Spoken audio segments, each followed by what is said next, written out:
மற்ற நாளில் நமக்கு எத்தனை மணிக்கு மகரிபுடைய நேரம் ஆரம்பிக்கிறது என்பது தெரியுமோ தெரியாதோ, இந்த மாதத்தில் நமக்கு தெளிவாக கச்சிதமாக நமக்கு தெரியும். எப்போ ஃபஜ்ருடைய நேரம் ஆரம்பிக்கிறது, எப்போது மகரிபுடைய நேரம் மற்ற லோஹர் எல்லாம் அவ்வளவு உறுதியா என்னால சொல்ல முடியாது.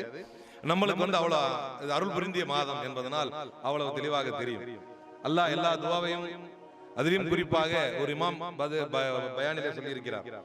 நீங்க நோன்பு திறக்கிறது நேரம் துவா செய்யுங்க, அந்த துவாவை கண்டிப்பா அல்லாஹ் கபூல் பண்ணுவான். ஒரு கிராமப்புறத்திலே ஒரு அரபி இருந்தார். ஒரு பழைய அரபி கிதாபில் எழுதப்பட்ட ஒரு சின்ன ஒரு வேடிக்கையான சம்பவம். அவரிடத்திலே சொன்னார்களாம், பயான் பண்ணிட்டு இப்படி பயான் பண்ணும்போது இமாம் சொன்னாராம், நீங்க நோன்பு திறக்கிறதுக்கு முன்னாடி டைம் வேஸ்ட் பண்ணாதீங்க, நிறைய துவா கேளுங்க, கண்டிப்பா அல்லாஹ் கபூல் பண்ணுவான் அப்படின்னு சொன்னாராம். அதே மாதிரி ரொம்ப ஒரு இப்ப நீங்க எல்லாம் கேட்கற மாதிரி பயங்கர ஆர்வமா கேட்டிருக்காரு. கேட்டு நெருக்கமா வந்த மாதிரி அவரும் பயங்கர ஆர்வமா கேட்டு என்ன பண்ணிருக்காரு, மறுநாள் போய் இமாம் சண்டை போட்டிருக்காரு.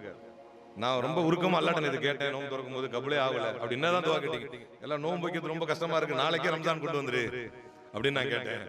அது நடக்கல அப்படின்னா